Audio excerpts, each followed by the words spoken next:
Annyeonghaseyo 여러분, 잘 지내셨죠? Halo teman-teman semua, kembali lagi kita di mata kuliah pengantar kesusastraan Korea dan teman-teman hari ini sudah masuk ke sesi 11. Nah, hari ini teman-teman akan membahas terkait apa? Jadi teman-teman akan membahas tentang 해방 공간과 1950년대의 문학 atau kesusastraan Korea pada masa kemerdekaan dan tahun 1950-an. Nah, seperti biasa teman-teman akan melihat latar belakang historisnya terlebih dahulu, kemudian bagaimana sih karakter sastra Korea pada masa kemerdekaan dan juga tahun 1950-an, selanjutnya melihat contoh karya sastranya. Ya, kita langsung di latar belakang historis. Jadi, teman-teman, kapan sih Korea itu merdeka dari Jepang? Nah, masa kemerdekaan Korea itu ditandai dengan kalahnya Jepang ya dalam Perang Dunia II dan itu di tahun 1945, tepatnya Agustus tanggal 15. Nah, setelah kemerdekaan, Korea ini sebenarnya mengalami masa sulit, jadi masa dilema. Karena terdapat Juaik atau sayap kiri dan Uik atau sayap kanan. Jadi Korea itu ada dua ideologi gitu ya. Satunya ke sayap kiri dan sayap kanan. Sebenarnya itu selaras dengan apa yang terjadi di dunia saat itu, yaitu ada yang versi kiri dan juga sayap kanan gitu ya. Nah, lalu teman-teman akhirnya di beda ideologi ini pada akhirnya Korea, semenanjung Korea itu dibagi ke dua wilayah gitu ya dan diadakan yang namanya Samsipal Toson alias garis 38 paralel. Yang utaranya itu dijaga oleh tentara Uni Soviet dan bagian selatan Korea itu dijaga oleh Amerika Serikat begitu. Nah, karena ini ada pembatasan gitu ya, ada pembagian antara utara dan selatan, maka pada tahun 1948 pada akhirnya dibagilah menjadi Korea Selatan atau Daehanminguk dan juga Korea Utara atau bukan. Nah, teman-teman, setelah akhirnya 1948 dibagi Korea Utara dan Korea Selatan, ternyata garis tadi itu akhirnya semakin permanen gitu. Dan dengan ideologi yang unik dan masing-masing, pada akhirnya pecahlah yang namanya Perang Korea tahun 1950 sampai 1953. Nah, gara-gara Perang Korea ini gitu ya, teman-teman, di daerah selatan, yaitu di Korea Selatan gitu ya, itu akhirnya merebak ideologi anti komunisme alias Bandgong ideologi ya. Jadi tahun-tahun segini 1950-an, jadi setelah Korea merdeka itu justru mereka mengalami perang dan akhirnya terpecah menjadi dua negara seperti yang teman-teman lihat pada saat ini. Nah, itu tadi yang terjadi pada Korea dari masa kemerdekaan sampai tahun 1950-an. Nah, bagaimana dengan karakteristik kesastraannya pada masa ini? Kita akan lihat dari yang pertama, yaitu sastra puisi pada masa kemerdekaan.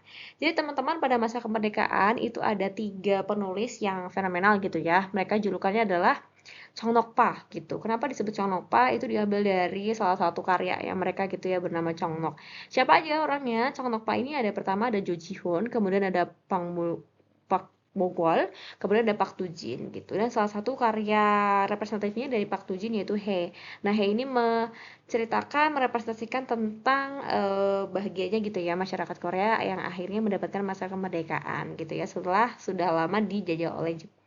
Nah, bagaimana tahun 50-annya untuk puisinya? Jadi penulis representatif di tahun 50-an itu ada Seo Jong-ju dan Kim Chun-soo.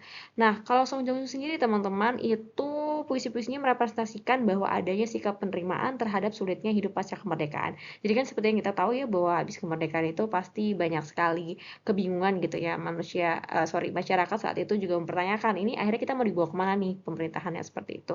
Dan kemudian dari puisinya juga Seo Jong-jo itu menemukan asal-usul ideologi orang Korea. Jadi puisi-puisinya tuh melihat kembali gitu ya beberapa karya sastra di masa sila. Kita udah pernah belajar di sesi-sesi awal gitu ya. Yaitu ada apa aja ideologi Korea tuh ternyata asal-usulnya ada Konfusianisme, kemudian ada Buddhisme dan Taoisme dalam sila. Nah, kalau Kim Jong-un sendiri ini mempertanyakan terkait eksistensi manusia gitu ya pada masa sejarah perang gitu. Nah, itu puisinya menceritakan tentang itu.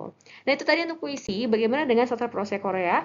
Untuk sastra prosa Korea pada masa kemerdekaan itu teman-teman, penulis representatifnya adalah Kim Dong-mi dengan karya representatifnya yaitu Yongma. Nah, Yongma sendiri itu menceritakan tentang bagaimana sih akhirnya manusia itu bisa beradaptasi dengan takdir mereka gitu ya. Nah, karena kan kita tahu ya kondisinya juga setelah perang juga. Nah, lalu tahun 1950-an penulis representatifnya itu ke Son Chang-sop dan juga Jong Yong-hak. Kalau untuk Son Chang-sop sendiri ini puisinya salah satunya berjudul Bionenal ya. Jadi hari hujan gitu ya. Bionenal gitu. Nah, ini menceritakan tentang anak-anak muda gitu ya yang merepresentasikan saat itu Korea tuh sedang masa susah, lalu ada nihilisme juga gitu ya. Dan istilahnya keterpurukan begitu. Kemudian kalau untuk Jang Yo-hak ada Yohan Shijib seperti itu. Intinya konteksnya sama, temanya itu adalah pertanyaan manusia gitu ya tentang nasib pasca perang. Nah, di zaman ini juga teman-teman sastra drama Korea itu juga berkembang ya, dan salah satunya di kemerdekaan itu penulis yang terkenal adalah Oh Young Jin. Nah, salah satu karyanya yang masih bisa dilihat sampai sekarang juga itu ada Sarainen Ijungseng Kakha. Ini cerita tentang apa? Ini menceritakan tentang seorang Chinilpa. Chinilpa adalah orang yang pro Jepang ya. Jadi saat Korea dijajah Jepang, nah ada yang orang Korea pro Jepang itu namanya Chinilpa, dan karakter yang Ijungseng itu merupakan Chinilpa. Jadi dia akhirnya setelah Korea Merdeka dia kabur, terus dia ketika mau tangkap itu dia pura-pura meninggal, ceritanya seperti itu.